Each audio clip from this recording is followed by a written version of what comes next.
Thanks for watching. Don't forget to like, comment, share and subscribe to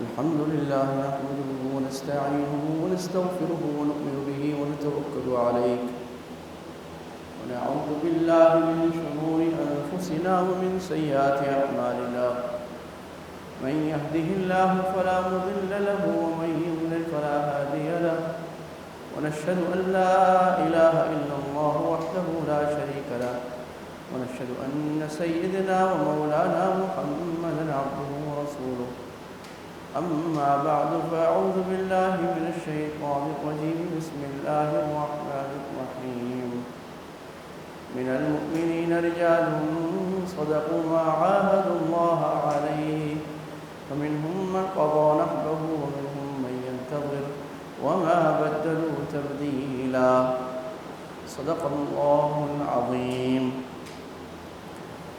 میرے عزیز دوستوں، محترم بزرگوں، گزشتہ ہفتے میں ایک بڑا المناک واقعہ پیش آیا جس نے پھر سے مسلمانان پاکستان کے اور خاص طور پہ کراچی میں رہنے والے مسلمانوں کے دلوں کو زخمی کیا.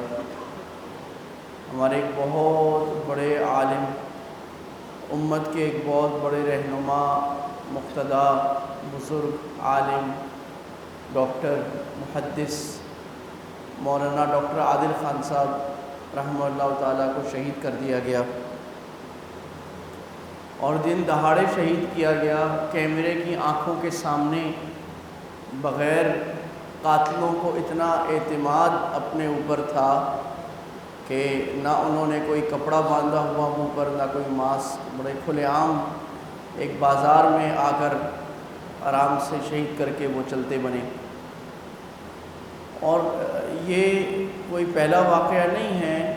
گزشتہ 25-30 سال سے پاکستان میں علماء کی قتل اور شہادتیں اسی طرح چلی آ رہی ہیں.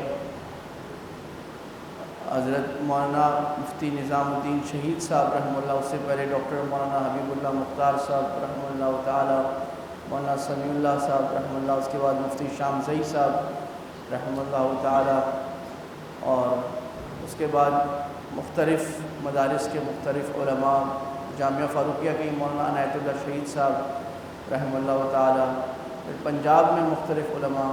تو یہ ایک تسلسل ہے، ایک لمبی فہرست ہے. اس میں علماء کو شہید کیا جاتا ہے اور کچھ دن کوئی مظاہرہ ہوتا ہے، بات ہوتی ہے، حکومت دلاسے دیتی ہے، مطمئن کرتی ہے، اور اس کے بعد معاملہ ختم ہو جاتا ہے. اور بہت مرتبہ تو ایسے ہوا کہ حکومت نے قاتلوں کو پکڑ بھی لیا لیکن ان کو ظاہر نہیں کیا، پھر پتہ نہیں وہ قاتل ہیں، چھوڑ دیے گئے، کیا ہوا. تو اس سب کا مطلب یہ ہے کہ حکومت نے اور قوم نے امت کے علماء کے خون کی وہ قدر نہیں کی جو کرنی چاہیے تھی، اور اس نقصان کو وہ نقصان نہیں سمجھا کہ جس نقصان کو نقصان سمجھنا چاہیے تھا. اگر پاکستان میں کسی سیاسی شخصیت کا قتل ہو جائے، کسی فوجی شخصیت کا قتل ہو جائے تو پورا ملک سر پہ اٹھ جاتا ہے، اور جب تک اس آدمی کو قتل نہ کر دیا جائے تو اس وقت تک پوری مشینری حکومت کی چین سے نہیں بیٹھتی. لیکن علماء کے قتل کو اور ان کے خون کو بڑا ہلکا سمجھا گیا. ہمیں یہ سمجھنے کی ضرورت ہے. میں 2-3 باتیں یہاں پر کروں گا. پہلی بات، علماء کا مقام ایک اسلامی معاشرے میں کیا ہوتا ہے، اسلامی معاشرے کو اپنے علماء کے لیے کیا کردار ادا کرنا چاہیے، اگر ان کا وہ کردار ادا نہ ہو تو نقصان کیا ہوتا ہے. اور نمبر 4، ہم تھوڑی سی بات قصاص کے حکم پر کریں گے کہ اللہ تعالیٰ نے یہ قصاص کا جو حکم مسلمانوں پر رکھا ہے یہ کس لیے رکھا ہے. سمجھنا یہ چاہیے کہ اللہ تعالیٰ نے اپنے نبی صلی اللہ علیہ وسلم کی نبوت کو ختم فرما دیا. پچھلی قوموں میں یہ ہوتا تھا کہ ایک نبی کے بعد دوسرا نبی وہ قوم کو نصیحت کرنے آتا تھا. تو علماء کا وہ کردار نہیں کبھی بھی ہوا کرتا تھا جو آج ہے، کیونکہ نبی ایک ایک وقت میں 3 4 نبی ہوتے تھے۔ چنانچہ سورہ یاسین میں اللہ تعالیٰ نے ذکر فرمایا کہ ہم نے اس قوم میں 2 نبی بھیجے، اور یہ قوم اس وقت شام کی قوم تھی جو ترکی کے نیچے انطاکیہ کی بستی۔ فعززناہما بثالث فعززنا بثالث، تو ہم نے ان 2 کی مدد کے لیے ایک تیسرے نبی کو بھی بھیجا، ان تینوں نبیوں کو قوم نے شہید کر دیا، قتل کر دیا۔ تو انبیاء ہوتے تھے، اس لیے امت پر دعوت کا وہ فریضہ ایسے واجب نہیں تھا جیسے آج امت محمدیہ میں ہے۔ اللہ کے نبی کی ختم نبوت کے صدقے دین تو ختم نہیں ہوا، دین ہمیشہ برقرار رہے گا اور چلتا رہے گا۔ لیکن اب انبیاء والا کام کون کرے گا؟ تو اللہ کے نبی صلی اللہ علیہ وسلم یہ بتا کر چلے گئے، العلماء ورثۃ الانبیاء، ان الانبیاء لا یورثوا دینارا ولا درہما ولکن یورثون علما فالعلماء هم ورثۃ الانبیاء۔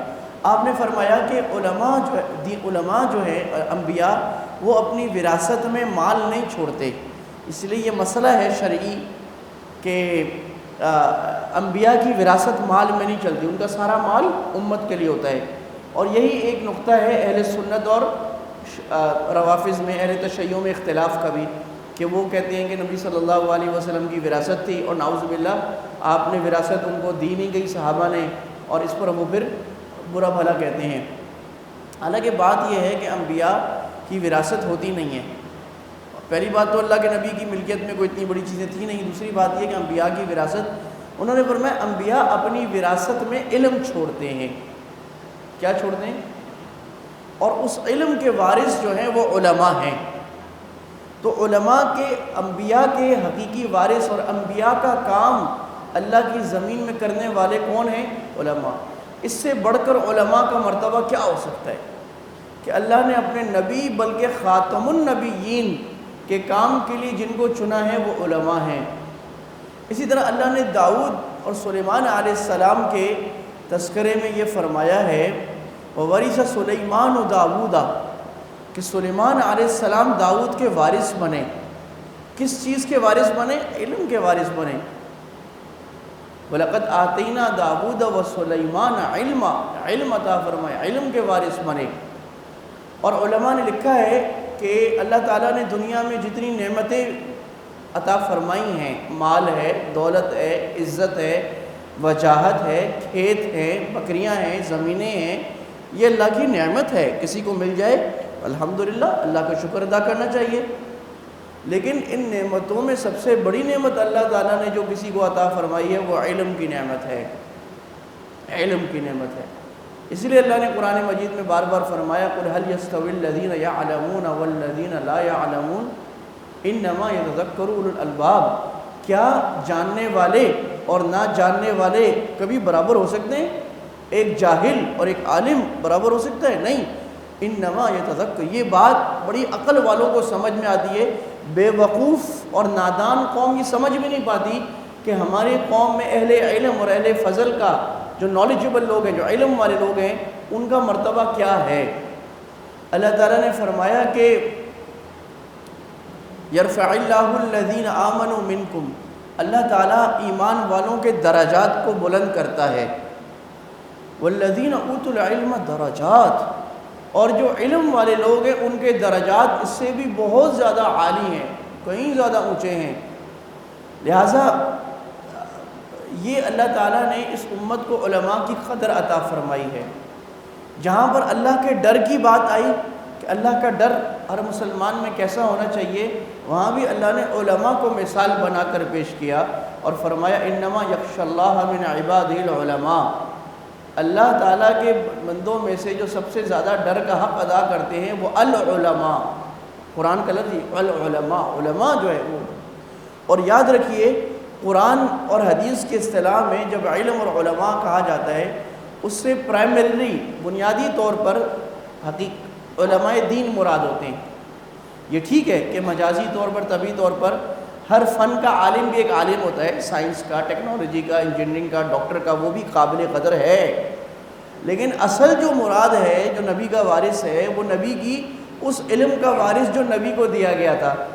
نبی کے علم کے اختصاص میں میڈیکل نہیں تھا، انجینئرنگ نہیں تھی، سائنس نہیں تھی، فزکس نہیں تھی، کیمسٹری. نبی تو وحی کا علم لے کے آیا تھا. اس وحی کا علم کا وارث کون ہے اور اس وحی کے علم کو آج بیان کون کرتا ہے، اس کو پڑھاتا کون ہے، کس نے اس کو سینے سے لگا کے رکھا ہوا ہے.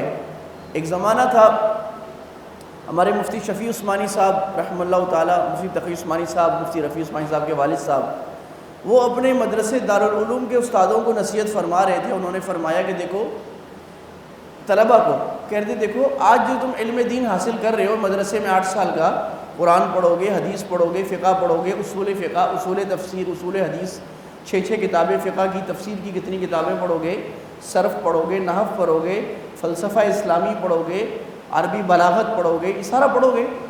اگر تمہارا یہ خیال ہے کہ یہ پڑھ کر تمہیں کوئی دنیا کا بڑا مرتبہ مل جائے گا تو خام خیالی ہے، اس کا بھی خیال نہ کرنا.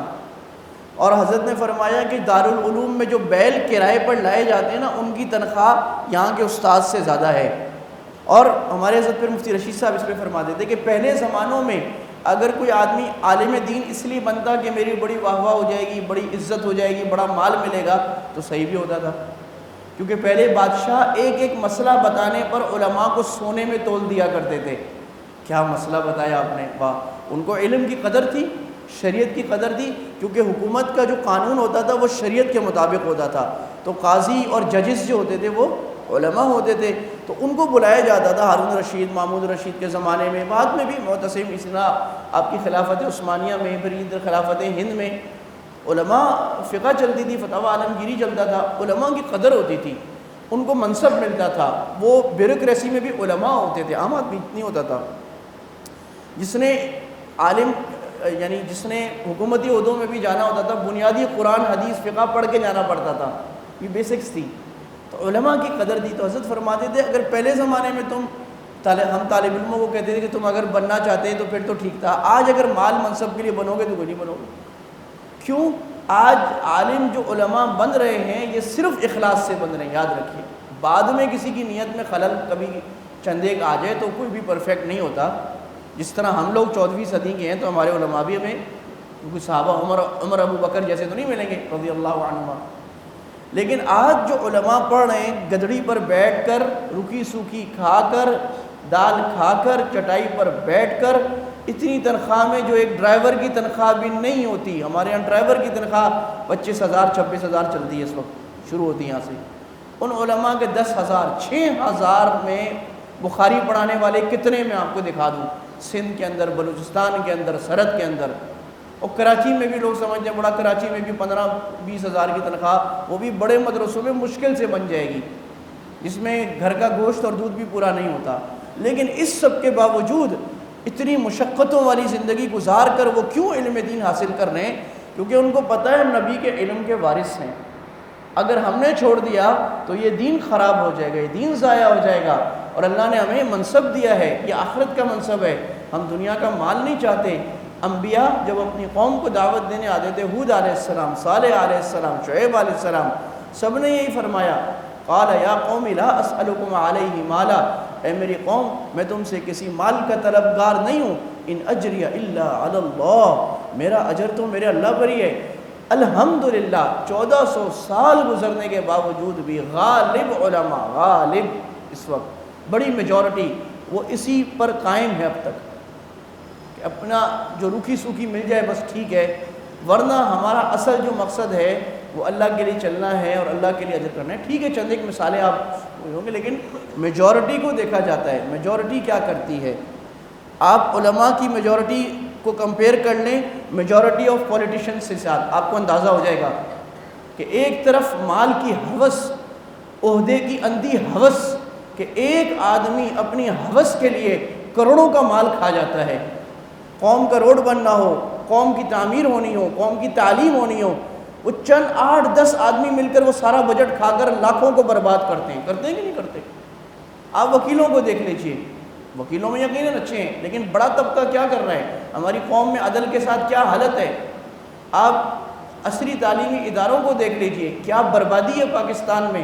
سندھ میں چلے جائیں، بلوچستان کے دیہاتوں میں چلے جائیں، سرحد میں چلے جائیں، گھوس اسکول چل رہے ہیں. یہ علماء کا طبقہ ہے کہ جو آتا بھی دیہات کا ہے آپ کے پاس، آدھا بھی پہاڑوں سے ہے، غریب طبقے کا آتا ہے، اور پھر علم کو اپنے سینے سے لگا کر ساری زندگی اسی چٹائی پر بیٹھ کر لگا دیتا ہے۔ میں آپ کو اپنے جامعۃ الرشید جیسے ادارے کا بتاؤں، ابھی چھوٹے مدرسے تو آپ چھوڑ دینا، وہاں 6 مہینے تنخواہیں نہیں ملتی علماء کو، وہاں پر ہفتے میں 1 دن مشکل سے گوشت پکتا ہے، نہیں پکتا، وہ بھی جمعے کے دن، کیونکہ جمعے کے دن طلباء تھوڑے ہوتے ہیں، سارے چلے جاتے ہیں۔ دال دال دال، ہم نے جب میں کلیت الشریعہ کو ہیڈ کرتا ہوں 5 سال سے، تو ہم گریجویٹس کو عالم بناتے ہیں، تو وہ اب ہمارے جب نئے بچے آئے، اب وہ گریجویٹس تھے، کوئی ماسٹر، کوئی بیچلر سائنس میں، کوئی مینجمنٹ میں، پڑھے لکھے ماشاءاللہ لڑکے قربانی دے کر آ گئے، 50,000 ہزار، لاکھ 1.5 لاکھ کی تنخواہیں چھوڑ کر 4 سال عالم بننے آ گئے۔ 100 آدمی ہر سال آئے تھے، کیوں آ گئے بھائی؟ علم کے لیے۔ بھائی فضیلت سن لی، دل پلٹ گیا، یونیورسٹی میں کوئی بات ہوئی، چوٹ پڑ گئی، ہمیں تو اپنا دین ہی معلوم نہیں ہے، یہ دنیا کر کر کے بہت لوگ ہیں انجینئر ڈاکٹر، اچھی بات ہے، ہم اللہ کے دین کی خدمت کریں، اللہ کے دین کو بچانے والا کوئی نہیں آج، اس کو خراب کریں، اس جذبے سے آ گئے۔ شروع میں 2-3 دن ہم کی بڑی خاطر مدارت کی، ہم نے کھلایا پلایا جی، اس کے بعد تو طالب علم بن گئے، اب ہسپتال کا کام شروع ہو گیا۔ تو ایک دن جو ہے نا، ان کو وہ جو ہمارے تجوید کے استاد ہیں نا، وہ ان کو پڑھا رہے تھے دال، ہے نا، ان کو تجوید صحیح کرا تھا، الف با دال، تو وہ ہمیں کہنے لگے کہ استاد جی یہ جو آپ دال پڑھا رہے ہیں نا، یہ تو دال چھوٹی ہے، جامعہ میں جو دال پکڑی نا 12 دن سے ہم دال ہی کھا رہے ہیں، یہ دال زیادہ لمبی ہے۔ یہ میں آپ کو ریالٹی بتا رہا ہوں کہ اس وقت غالب 95% جو علماء مدرسوں میں آگے پڑھتے ہیں، ان کا مقصد سوائے اللہ کو راضی کرنا، اور سوائے اللہ کے دین کو قائم رکھنا، اور سوائے نبی کی وراثت کا عہدہ جنت کا پانا، اور آخرت میں نبی کے قریب درجہ پانا، اور اس امت کی فکر میں گھلنا، اس کے علاوہ کچھ نہیں ہوتا۔ امام محمد رحمہ اللہ تعالی جو امام ابو حنیفہ رحمہ اللہ کے شاگردوں میں تھے، اور امام ابو حنیفہ کے جتنا جو اسلامک لاء ہے، فیملی لاء، انٹرنیشنل لاء، عبادات کا لاء، یہ سارا امام محمد نے کتابوں میں لکھ کے آگے پھیلایا ہے۔ امام ابو حنیفہ تو فرماتے تھے، انہوں نے کتابیں نہیں لکھی، امام محمد نے ان کے سارے علم اور ساری فقہ کو کتابوں میں لکھا۔ یہ امام محمد بن الحسن الشیبانی، دنیا میں انٹرنیشنل لاء پر پہلی کتاب لکھنے والے، دنیا میں پولیٹیکل لاء پر پہلی کتابیں لکھنے والے، کانسٹیٹیوشن لاء پر پہلی کتاب لکھنے والے، تو وہ رات سوتے بہت کم تھے، کام کر رہے ہیں، اٹھتے لکھ جاتے، بیٹھتے پڑھنا شروع ہوتے، پھر لیٹتے، نیند نہ آتی۔ تو ان کے کسی خیر خواہوں نے ان کو کہا کہ بھائی آپ سوتے نہیں ہیں، یہ آپ کی صحت کے لیے بڑا خراب ہے، کی صحت خراب ہو جائے گی، آپ رات کو برائے مہربانی صحیح سویا کریں۔ تو انہوں نے فرمایا کہ کیف انام، میں کیسے سو سکتا ہوں؟ ساری قوم اور مسلمان جو ہیں وہ تو اس بھروسے پر سوئے ہوئے ہیں کہ دین کا کوئی مسئلہ پیش آیا تو ہم محمد سے پوچھ لیں گے، اگر میں سو گیا تو دین ضائع ہو جائے گا، میں تو کسٹوڈین ہوں۔ ہمارے امیر صاحب کہا کرتے تھے، بھائی ہم چوراہے کے سپاہی ہیں، چوراہے کا سپاہی 5 منٹ کے لیے ہٹ جائے ساری ٹریفک درم برم ہو جائے گی۔ تو آج تک اس گئے گزرے دور میں علماء کی بڑی اکثریت اپنے آپ کو چوراہے کا سپاہی سمجھتی ہے، ان میں صلاحیت نہیں ہے کہ فیکٹری لگا لیں، بڑے صلاحیتوں والے لوگ بیٹھے، سینکڑوں کتابیں حفظ کیے ہوئے لوگ بیٹھے ہیں، لائبریریاں اپنے اندر ہضم کیے ہوئے لوگ بیٹھے ہیں، ذہین ترین لوگ بیٹھے ہیں، ایک آیت سے سینکڑوں مسئلے نکالنے والے لوگ آج بھی بیٹھے ہیں، امت کے عروج کے فقہاء بیٹھے ہیں، مفسرین بیٹھے ہیں، وہ بھی دکان لگا سکتے ہیں، وہ بھی بزنس کر سکتے ہیں، وہ بھی مینیجرز بن سکتے ہیں، پائلٹس بن سکتے ہیں، لیکن انہوں نے اس پر ترجیح دی کہ نہیں، اللہ کے دین کا علم، اور یہ ہماری ذمہ داری ہے۔ اگر جسم خراب ہو گیا، ڈاکٹر کم پڑ گئے، تو چلو زیادہ سے زیادہ بیماری پڑ جائے گی نا، جسم ہی خراب ہو جائے گا، مر جائے گا آدمی، اور کیا ہوگا؟ لیکن اگر روح خراب ہو گئی، دل خراب ہو گیا، ایمان خراب ہو گیا، پھر تو ہمیشہ ہمیشہ کی بربادی، ہمیشہ ہمیشہ کی جہنم اور آخرت کا نقصان۔ اور ان علماء نے، جس طرح آج ہم بات کریں، مولانا عادل خان صاحب کو شہید کر دیا گیا، اور میں نے 15-20 نام اور لیے، ہمارے 25-30 سال میں جو ہمارے علماء شہید ہوتے رہے، پاکستان میں بھی بار، صرف پاکستان نہیں، مصر میں علماء 50 سال سے شہید کیے جا رہے ہیں۔ ابھی پچھلے ہفتے اخوان کے ساتھ علماء کو شہید کیا گیا، مصر کی ظالمانہ اور جابرانہ اور ناحق حکومت نے ہر لحاظ سے، مراکش میں یہ ہوتا رہا، تونس میں یہ ہوتا رہا، یمن میں ہوتا رہا، ہر جگہ یہ ہوتا رہا، اہل علم اہل دین کھڑے ہوتے ہیں، ان کو ترکی میں ایسے ہوا، ترکی میں جب ترک آیا تو سارے علماء کو ایک جہاز میں بٹھا کے لے گئے، سب کو شہید کیا۔ شام میں ایسے ہوا، بشار الاسد نے ایسے کیا، اس سے پہلے ان کے والد، اس کے باپ اسد، حافظ اسد نے یہ کیا، سارے علماء کو پکڑ کے شہید کیا. لیکن یہ قافلہ رکتا نہیں ہے. عجیب بات ہے، عجیب بات ہے. یہ ڈرتے نہیں ہیں، یہ رکتے نہیں ہیں، اس سے بڑھ کر کام ہوتا ہے. کیوں؟ کیونکہ نظر میں آخرت ہے، نظر میں شہادت ہے. زیادہ سے زیادہ کیا ہو جائے گا؟ شہید ہو جائیں گے. صحابہ کرام جب اللہ کے نبی نے یہ جذبہ پھونکا تھا کہ صحابہ کرام جب لڑا کرتے تھے اور گھمسان کا رن پڑتا تھا اور جنگ اپنے دانت نکال لیا کرتی تھی اور جنگ کے شعلے اور چیخ و پکار اور گھوڑوں کی ٹاپیں اور ہاؤ کی آوازیں ہوتی تھیں تو صحابہ کا جذبہ بڑھ جایا کرتا تھا. اور آواز لگا، ایسے ایسے واقعات آوازیں لگا لگا کے کہا کرتے. غدن نلقی احد میں جب گھمسان کا رن پڑا تو ایک صحابی کہنے لگے غدن نلقی الاحبا محمدن و حزبا. آہا بڑا مزہ آئے گا، کل ملاقات ہوگی محمد یہ یمامہ کی جنگ میں کل ملاقات ہو گئی، محمد صلی اللہ علیہ وسلم صحابہ سے ملاقات کریں گے، کیا وہ شہید ہو جائیں گے؟ اللہ کے نبی صلی اللہ علیہ وسلم ایک صحابی احد میں مسلمان ہوئے، کہا جی ابھی کیا کرنا ہے؟ کبھی لڑائی ہوئی ہے، اسلام کو توڑنے لوگ آئے ہوئے ہیں، اگر لڑائی کرے جو صبر کے ساتھ یعنی استقامت کے ساتھ شہید ہو جائے گا، جنت میں جائے گا. تو وہ کھجوریں کھا رہے تھے، کھجوریں. اچھا میرے اور جنت کے درمیان صرف اتنا ہی راستہ، اتنا ہی فاصلہ ہے کہ مجھے یہ لوگ قتل کر دیں. چلو جی آگے گئے، شہید ہو گئے، پہنچ گئے اللہ کے پاس. حضرت حمزہ رضی اللہ تعالیٰ عنہ اللہ کے نبی کے چچا ہیں، قربان کیا، قربانی سے نہیں روکا. ابھی جا رہے ہیں اور شہید کر دیے گئے. اللہ کے نبی اتنا آپ کو غم، اتنا غم کہ آپ نے بار بار ان کی نماز جنازہ پڑھی ہے. وحشی مسلمان بھی ہو گیا، آپ صلی اللہ علیہ وسلم فرمایا کرتے تھے وحشی میرے آگے نہیں بیٹھا کرو، مجھے چچا کا غم یاد آتا ہے. لٹا دیا. جنگ یمامہ میں 70 حفاظ شہید ہو گئے، بڑی تعداد میں. یہ اس میں اللہ کے نبی کی زندگی میں یہ غزوہ ابیار میں جو غزوہ موتا نہیں، شروع میں بیچ میں 70 حفاظ شہید ہو گئے تھے. ایک نام بول رہا ہوں بھی واقعہ کا، بیر معونہ، ماشاء اللہ بیر معونہ میں. اس کے بعد مزید پھر آگے مزید پھر موتا میں یمامہ میں بڑی تعداد شہید ہوئی. اس وقت ابو بکر رضی اللہ تعالیٰ عنہ نے فرمایا کہ بھائی مجھے ڈر ہے کہ اتنے حافظ شہید ہوتے جا رہے ہیں تو اب قرآن کو جمع کرو. اس سے پہلے یہ ضرورت بھی نہیں سمجھی کہ قرآن تھا تو لکھا ہوا لیکن جمع کر لیں کہ بھئی اتنے زیادہ حافظ ہیں جمع کر لیں گے. آج بھی اللہ تعالیٰ نے بنائی علماء کی نسبت ہے کہ حافظ دنیا میں آپ کتنے بھی قرآن کو اگر اللہ نہ کرے کوئی سارے قرآن کے نسخے جلا دے، امت سے قرآن ختم نہیں ہونے گا، کیونکہ حفاظ بڑھتے چلے جا رہے ہیں. آپ اپنے ارد گرد 15 20 30 سال میں دیکھ لیں، حافظ کم ہو رہے ہیں بڑھ رہے ہیں. مسجدوں میں جگہ نہیں ملتی سنانے کو، علماء کم ہو رہے ہیں بڑھ رہے ہیں. آپ یہاں کو چھوڑیں، کافروں کے ملکوں میں، برطانیہ کے ملک جیسے ملکوں میں ایک ایک مسجد کے اندر 30 عالم 200 حافظ اس کے وسینٹی میں، اس کے پڑھنے والوں میں. یہ امت نے اپنے نبی کی دین کی خدمت کی اور دین کو سمجھائے اور چلے.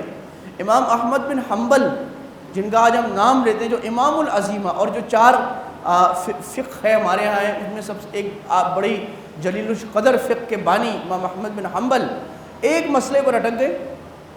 بادشاہ مامون کہتا تھا کہ تم مان لو کہ قرآن اللہ کی مخلوق ہے، کہتے نہیں، قرآن اللہ کی مخلوق نہیں ہے، قرآن اللہ کی صفت ہے، قرآن اللہ کا کلام ہے. اور اس پر بادشاہ نے پکڑا اور 70 کوڑے مارے جاتے اور ایک حبشی کو لایا جاتا، وہ کوڑے مار کے ہانپ جاتا، پھر دوسرے کو لایا جاتا. اور ان کے ایک شاگرد کہتے ہیں وہ ایسا کوڑا تھا کہ اگر ایک ہاتھی کو مارا جائے وہ بھدک جائے. اور امام احمد بن حنبل جو ہے وہ اللہ کا ذکر کرتے چاہتے. اور ان کے ایک شاگرد کہتے ہیں میں نے دیکھا امام احمد بن حنبل کو کوڑے لگ رہے ہیں اور ان کا سطر کھلنے لگا، تو انہوں نے آسمان کی طرف دیکھ کے نا ایسے کچھ جملے کہے، ان کا سطر واپس آ گیا خود. اور جملے یہی بات کہیں گے کہ اللہ مجھے میرے سطر کو لوگوں کے سامنے نہ کھولیے. اور امام احمد بن حنبل کہتے ہیں کہ مجھے نا ایک چور سے ہدایت ملی، یعنی سمجھ آئی. میرے ساتھ جیل میں ایک چور آ گیا، اس نے کہا دیکھو بھائی تم مولوی ہو، مجھے پتہ ہے نا، محدث ہو، دیکھو میں کتنی دفعہ جیل آیا ہوں، میں نے اپنی چوری نہیں چھوڑی، تم حق پر ہو، اپنی حق کی بات کو نہیں چھوڑتا. کہہ رہے میں بات تو صحیح کہہ رہے، چور چوری نہیں چھوڑتا، سیاستدان چوری نہیں چھوڑتے، لوگ ہیرا پھیری نہیں چھوڑتے، دودھ والا دودھ میں پانی ملانا نہیں چھوڑتا، تو ہم دین کو چھوڑ دیں؟ کیوں چھوڑ دیں ہم؟ یہ تو ہمیں جنت کا راستہ اللہ نے دیا ہے. یہ قافلہ عظیمت 1400 سال سے چل رہا ہے. ابن تیمیہ رحمہ اللہ کھڑے ہوئے, تاتار کا فتنہ آیا, منگول کا فتنہ آیا, پورے عالم اسلام کو بھگا کے لے گیا. جس شہر میں جاتا کشتوں کے پشتے کھوپڑیوں کی, لاکھوں مسلمان قتل, کوئی کھڑا ہونے کو تیار نہیں. ابن تیمیہ کھڑے ہوئے, آؤ بھائی لڑائی کرو. حکمران وقت کو لگائے, جہاد کیا, نقصان ہو گیا, شکست ہو گئی. پھر کھڑے ہوئے, پھر اٹھایا, اٹھاؤ بھائی لڑائی کرو, جہاد کرو. سلجوقی کھڑے ہوئے, اللہ نے فتح عطا فرمائی. تو یہ میرے عزیز دوستوں علماء کا کردار. اندلس میں جب اسلامی حکومتیں گر رہی تھیں, آپ تاریخ پڑھیں, میں نے بھی لکھی ہے اس کے اوپر کتاب, علماء کھڑے ہوئے, انہوں نے اس حکومت اندلس کو بچایا, حکمرانوں کو سمجھایا اور جہاد کی آواز لگائی, دین کی حمیت, اللہ کے نبی کے دین کی اہمیت یاد دلائی. جہاد ہوا, عیسائیوں کے بڑے بڑے لشکر کو شکست دے دی گئی. جب تک قوم میں علماء رہیں گے اور قوم علماء کی قدر کرے گی, ہمارا دین بھی محفوظ رہے گا, ہماری دنیا بھی. اور اگر ہم نے یہی روش رکھی جو اب ہماری ہے کہ ہم نے علماء کی قدر کرنا چھوڑ دی ہے, اب تو ماشاءاللہ آپ کو گوگل سے علم مل جاتا ہے نا, علماء کی قدر چھوڑ دی ہے اور علماء کی عزت اور علماء کا خون ٹھنڈے پیٹوں قبول کر لیا جاتا ہے, ان کی مجلسوں میں 10-20 لوگ بیٹھے ہوتے ہیں, تو آپ کی دین بھی برباد ہوگا, دنیا بھی. کیونکہ مسلمان قوموں کا جو معاملہ ہے وہ کافروں جیسا نہیں ہے. کافر اگر چند صفات اچھی اپناتے ہیں, اپنی دنیا اچھی کرتے ہیں, اللہ ان کو دنیا اچھی دے دیتا ہے. مسلمانوں کی دنیا بھی دین کے ساتھ جڑی ہوئی ہے. جب تک اپنا دین اچھا نہیں کریں گے, ہماری دنیا اچھی نہیں ہو سکتی. تو بھائی یہ یاد رکھ لیں کہ یہ قدر ہمارے ذمے ہے.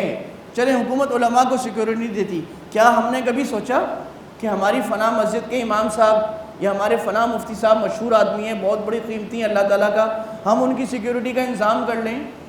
ہمارا ناشتہ ہی 10,000-20,000 کا ہو جاتا ہے, چلو یار ہم ان فلاں عالم صاحب کا خیال کر لیں, ہم ان کی سیکیورٹی کر لیں. ہم نے تو نہیں سوچا بھائی, انہوں نے کبھی ہم سے مانگا بھی نہیں, ہم دیتے بھی نہیں ان کو. بھائی ان کا خیال کرنے کے یہ دین کا کام کریں. میں ان کو بولوں حضرت کیا چاہیے آپ کو, کتابیں چاہیے, ریسورسز چاہیے, محنت کرنی ہے, علم میں آگے بڑھنا ہے, آپ کو دعوت کا کام چاہیے, میڈیا آپ کا سیل بنانا ہے, میں بنا دیتا ہوں آپ کا. ہم محنت کرتے ہیں تاکہ دین کی آواز دنیا میں پہنچے, آپ کو رکاوٹ کہاں سے پوری کرتے ہیں. یہ آج قوم کے ذمے ہے کہ اپنے علماء کے قریب ہوں اور اپنے علماء کے ساتھ ملیں اور دین کے کام میں ان کے ممد اور معاون بنیں, ورنہ ہم دین اور دنیا دونوں لحاظ سے برباد ہوتے جائیں گے. اور آخری بات, یہ جو شہادتیں ہوئیں اس کا ایک اور سبب جو ان کا, یا پاکستان میں عام جو جنرل کلنگز ہوتی ہیں اور علماء کی خاص طور پر, اس کی وجہ یہ اس لیے نہیں ہوتی کہ قصاص کا حکم نافذ نہیں ہے. اور اللہ تعالیٰ نے سبحان اللہ سورہ بقرہ میں کیا عجیب بات فرمائی. اللہ تو نباز ہے نا, اللہ تو خالق ہے, اللہ کو پتہ ہے کہ اس بیماری کی دوا کیا ہے. آپ اپنے طور پہ ٹوٹکے کرتے نہیں, کر لیں 200 سال سے ٹوٹکے, قوم صحیح تو نہیں ہو رہی, بربادی ہو رہی. اللہ نے دوا فرمائی دی, وَلَكُمْ فِي الْقِصَاصِ حَيَاتٌ يَا أُولِي الْأَلْبَابِ, تمہاری زندگی کا مدار قصاص میں ہے. یہاں اللہ نے ایک سند تضاد استعمال کی ہے. قصاص کا مطلب قتل, یہی آج مغرب کہتے ہیں, ہو انسان کی جان مارو گے جناب, کیا بری بات ہے. اللہ کہہ رہے ہیں ایک انسان کے قتل میں تمہاری سارے معاشرے کی زندگی ہے. ایک ناسور اور کینسر کو نکال کے باہر پھینکو گے, سارا جسم میں کینسر میں. وَلَكُمْ فِي الْقِصَاصِ حَيَاتٌ. اب کسی کو یہ خیال ہو کہ یہ جذباتی بات ہے, یا جس طرح ماڈرن جورسپروڈنس میں کہا جاتا ہے کہ یہ تو ریونج ہے خواہ مخواہ کا, کہ ایک بدلے کی تھیوری ہے, یا العین بالعین, آنکھ کے بدلے آنکھ. آج دنیا کے جو لائرز ہیں ماڈرن یا سیکولر, اس میں بڑا اعتراض ہے, یہ کیا بات ہے جناب, بدلہ ہم تو ماں. اگر کہ یہ سمجھے کہ یہ بدلہ ہے تو اللہ نے فرمایا یا اولی الالباب, یہ جذباتی بات نہیں ہے, ایک گہری عقل رکھنے والوں سمجھو, اس میں تمہارے لیے زندگی ہے. الباب کہتے ہیں لب, جو عقل کے بھی اندر کا حصہ ہے. گہری عقل رکھنے والے سمجھداروں سمجھو, چاہے مسلمان ہو چاہے غیر مسلم, قصاص میں تمہارے لیے زندگی ہے. یہ وہ واحد نظام ہے جو انسانیت کی جان کی حفاظت کا ضامن ہے. جب تک قصاص نافذ نہیں کرو گے, ملک میں ایسے ہی قتل و خون ہوتا رہے گا اور انسانی جان کی وہ قدر نہیں رہے گی جو اللہ نے رکھی ہے. ہمارے ہاں چونکہ یونائٹڈ نیشنز کا پریشر ہے اور ICCPR جو ایک پولیٹیکل اور سول کانٹریکٹ ہے, اس کا سیکنڈ آپشنل پروٹوکول ہے ایبولیشن آف کیپٹل پنشمنٹ. تو اگرچہ پاکستان نے اس پہ سائن نہیں کیا لیکن زور لگتا ہے, وہاں سے پریشر آتا ہے, تو پاکستان نے موریٹوریم اس پر کر دیا ہے کہ جناب ٹھیک ہے ہم قتل نہیں کریں گے. حالانکہ اسلام کی بنیادی سزائیں اس میں قتل ہے. تو یہ سمجھنا چاہیے کہ مغرب سے متاثر ہوئے بغیر غیروں کے غلط پریشر میں غلط باتوں کو جب تک مانتے رہیں گے ہم ذلیل ہی ہوتے رہیں گے. ان کی غلط باتوں کو ان کے منہ پر اٹھا کے مارنا, عزم و ہمت سے کھڑے ہونا اور اپنے قانون اور اپنے اسلام اور اپنے دین اور اپنی شریعت پر فخر ہونا کہ جب تک اس شریعت پر ہم اپنے ملک میں اس کو نافذ نہیں کریں گے نہ مسلمان قوم ترقی کرے گی, نہ اتحاد ہوگا, نہ امن ہوگا, نہ پولیٹیکل ڈیولپمنٹ ہوگی, نہ اکنامیکل ڈیولپمنٹ ہوگی, کچھ بھی نہیں ہو سکتا. یہ اللہ نے اکثیر رکھا ہے اسلام امت اسلامیہ کے لیے اور ایک مسلمان قوم کے لیے. تو ہمارا آج سارے علماء کی مطالبے پر, جس میں ہمارے بڑے اکابر بھی ہیں, کہ بھی آج ایک پرامن ہڑتال کی گئی ہے. اور یہ بھی ایک ضروری ہے کہ جہاں ہڑتال جو ہے وہ ایک جمہوری حق ہے, لیکن مسلمانوں کی ہڑتال میں اور جو لسانی تنظیمیں ہڑتال کرتی ہیں اس میں فرق ہونا چاہیے. ہم کسی کے بھی املاک کو نقصان نہیں پہنچا رہے, ہم کوئی ٹائر نہیں جلا رہے, ہم سگنل نہیں توڑ رہے, ہم گاڑیاں نہیں توڑ رہے, کسی کو پکڑ نہیں رہے. ہم تو امن, اور الحمدللہ مسلمانوں کی بڑی تعداد نے اس اپیل کے اوپر اپنی دکانوں کو بند کیا ہے. اور آپ میں جس نے بند نہیں کیا, میں درخواست کروں گا تھوڑا سا کم بند کریں آپ, تاکہ کچھ تو آپ کا بھی خون انگلی کٹا کے شہیدوں میں نام ہو کہ آپ اس مطالبے کو اندر شریک ہو رہے ہیں کہ جناب ہم بھی یہ مطالبہ کرتے ہیں اور ہم سمجھتے ہیں بہت بڑا ظلم ہے ایک عالم کا جانا. موت العالم موت العالم مشہور مقولہ ہے, ایک عالم کی موت سارے عالم کی موت ہے. تو جب ایک حق مطلب کے لیے, انصاف کے لیے, جائز مطالبے کے لیے, امن کا ایک ذریعے سے جو دنیا کا ایک معروف طریقہ ہے احتجاج کا وہ کہا جا رہا ہے, تو مسلمانوں کو اس کا ساتھ دینا چاہیے. اور آئندہ ہم جو رہ گئے بھائی علماء, ہم ان کی قدر کرنے والے بن جائیں, ان کی خدمت میں ان سے علم لینے والے بن جائیں. یہ ہمارے لیے ہمیشہ کا پیغام ہے. اللہ عمل کی توفیق عطا فرمائے.